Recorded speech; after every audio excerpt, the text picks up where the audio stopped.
যে মাঝের মধ্যে দেখা যায় যে আপনারা যাত্রীদের নিরাপত্তার কথা ভেবে একটু আস্তে গাড়ি চালান। হ্যাঁ, আমরা এটা করি, কিন্তু যাত্রীরা তো এটা বোঝে না। ওরা চায় যে গাড়িতে উঠবো আর এখনই বাড়ি পৌঁছে দেবে আমাদের, ওরা চায় এইটা। হ্যাঁ, কিন্তু একটা জিনিসের তো সময়ের অবশ্যই দরকার আছে। ঢাকা আমরা এই দিক দিয়ে যমুনা হয়ে যাই 330 কিলোমিটার রাস্তা। 330 কিলোমিটার রাস্তা আমাদের ম্যাক্সিমাম 7-8 ঘন্টা সময় লাগে, না হলে তার আমরা আসতে পারিনি।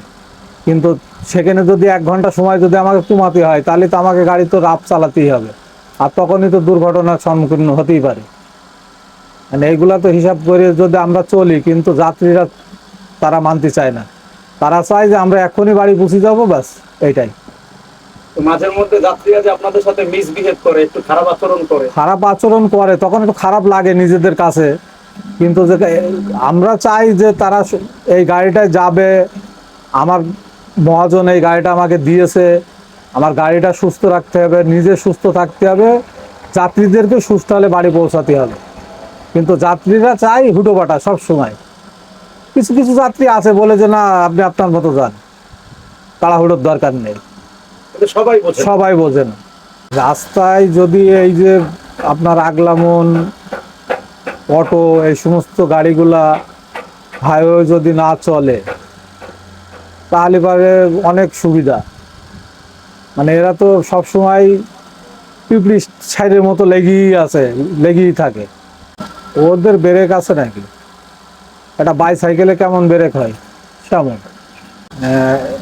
আমি যখন শ্যামলী পরিবহন চালাই, আমি ঢাকার থেকে আসছি রাত্রে, আর কুষ্টিয়ায় ঢুকছি তখন সকাল হয়ে গিয়েছে। তো আপনার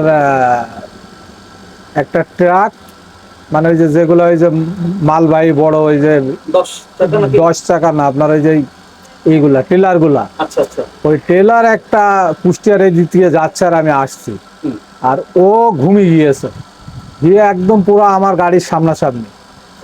ওই ড্রাইভার ঘুমিয়ে গেছে? হ্যাঁ, ও ঘুমিয়ে গিয়েছে। আমি আমার দিক দিয়ে আমি চলে আসছি, ও ওর দিক দিয়ে আস্তে আস্তে আস্তে ও ঘুমিয়ে গিয়েছে গিয়ে আমার সামনে।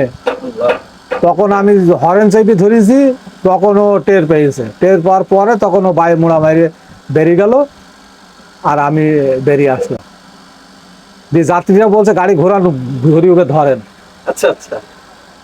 তারপরে ও দেখি ওই কাজ করা যায় নাকি? এখন দুর্ঘটনা ঘটেনি, তারপরও দেখা যাচ্ছে যে তাকে যদি তাড়ি ধরি তো জনগণে তো তাকে থবে না। আমি দেখলাম যে কিছু যখন কারোর হয়নি, সবাই সুস্থ আছে, এটা নিয়ে আর মাথা ব্যথা করে লাভ নেই, দিয়ে চলে আসলাম। আমি সবসময় মানে গাড়ি আমার নিজের মতো করে আমি নিজে চালাই। আমি কারোর কথায় যে আমি উত্তেজিত হয়ে জোরে যাব কি এই সমস্ত আমি করি না।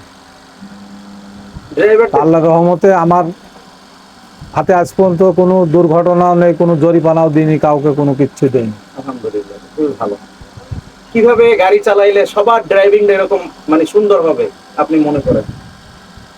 এখন সবাই যদি এক মাপে, যদি এক নিয়মে যদি গাড়ি চালায়, মনে করেন একটা গাড়ি যদি পরিবহন গাড়ি ঢাকা আপ ডাউন যদি মনে করেন 80-85 ভিতরে যদি স্পিড থাকে, এর জন্য আমি মনে করি এই যথেষ্ট। কিন্তু ওই 100-120 দড়ি যাওয়ার কোনো যুক্তি মনে করিনি আমি। কেন আপনার 100-120 দাবি চলে যাবে, কি সামনে একটা কিছু পড়লো, তাকে ব্রেক করে দাঁড়াতে হবে, আর আমি 80-85টাই নিয়ে যাবো, ওই ব্রেক করে দাঁড়াতে আবার ফের আমি ওর কাছে চলে যাবো। কিন্তু আমি তো দাঁড়াবো না, কিন্তু তাকে দাঁড়াতে হবে ব্রেক করে। আর এইভাবে গেলে তো দুর্ঘটনা অবশ্যই কম হবে। আর যখনই ওইভাবে যাবে তখনই তো একটা দুর্ঘটনা হওয়ার সম্ভাবনাটা বেশি থাকবে। গাড়ি তো একটা নিয়ন্ত্রণের একটা ব্যাপার আছে, সামান্য সেকেন্ডের ব্যাপার। 1 সেকেন্ড এদিক ওদিক হলে পারেই দেখা একটা দুর্ঘটনা ঘটে গেল। ওটা করে আপনার, ওটাও করে, আবার সাইড দিতে চায় না। কারণটা হচ্ছে যে এই গাড়ির যাত্রী যখনই ওকে ছেড়ে দেবে তখনই ও আগে বেরিয়ে যাবে, তখনই এই গাড়ির যাত্রীরা বলবে যে ওই গাড়ি বেরিয়ে গেল, ওই গাড়ি চলে গেল, আপনি যাচ্ছেন না, আপনি কিভাবে চালাইছেন গাড়ি। বিভিন্ন রকমের মন্তব্য করে তারা। যাত্রীরা এমন কথাও বলে যে একটা গাড়ি ওভারটেক করলে নাকি কোম্পানি থেকে বেতন বেশি দেয়, আসলে না, না, এই ব্যাপারটা কি না, সবার না। ভুলটা? এইটা কখনোই কোনো মহাজনই বলে না যে তুমি গাড়ি জোরে চালিয়ে যাও, একটা দুর্ঘটনা ঘটুক, এটা কেউই চায় না, কেউই চাবে না। তার মানে এই যে ধারণাটা আছে এটা সবার ভুল। এটা সবার ভুল ধারণা। ওসব জিনিস আপনার কোনো মহাজন চায়, এই যে 1 কোটি টাকার একটা সম্পদ রাস্তায় দিয়েছে, সে তো দেখেও না, শোনেও না, কোনো কিচ্ছু নাই, যা আমাদের কাছে দিয়েছে আমরা তার পরিচালনা করি। তাকে টিপ খেটে আইসে সুপারভাইজার যার ম্যানেজার আছে যাই হিসাব দিয়ে লস লাভ যা হইলো সেই হিসাব দিয়ে চলে আসলো।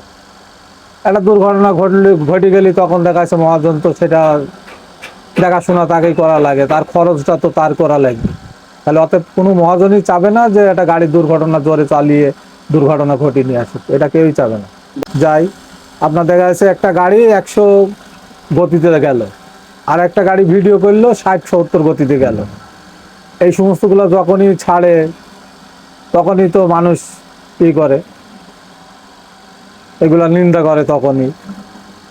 এই ভিডিওগুলো আপনাদের মহাজনের চোখে পড়লে তারা হ্যাঁ, কি বলে? তারাও দেখা যাচ্ছে যে আমাদের কিছু বলে না হয় অবশ্য, কিন্তু এইগুলা মোবাইলে আপনার এই ফেসবুকে দিয়ে সব আলোচনা করে, বিভিন্ন রকমের মানুষরা মন্তব্য করে। তাছাড়া মহাজনরা কিছুই বলে না। মহাজনরা জানে যে একটা গাড়ি, একটা ড্রাইভারের গতিতে যাবে, কিন্তু জনগণ যে তার প্রতি পাড়াপাড়ি করলে তো আর হবে না এই জিনিসটা। এই রাস্তায় আমরা পথচারীরা কিভাবে চলাফেরা করলে আমরা নিরাপদ থাকবো? যেমন ফুটওভার ব্রিজের ব্যবস্থা করছে সরকার, জেব্রা ক্রসিং এখন আছে, এগুলা কি আমরা ব্যবহার করি? আপনাদের এটা তো কেউই করে না। আমরা তো ঢাকা শহরে দেখি, এটা তো কেউই ব্যবহার করে না, সব নিচ দিয়ে পার হয়, সব লোক নিচ দিয়ে পার হয়। মানুষ তারা যে উপর দিয়ে উঠে যাবে, তাদের উঠে যাওয়ার এটা কষ্টকর তাদের কাছে, কিন্তু কষ্টকর হলো যে নিরাপদ, এটা কেউ ভাবে না।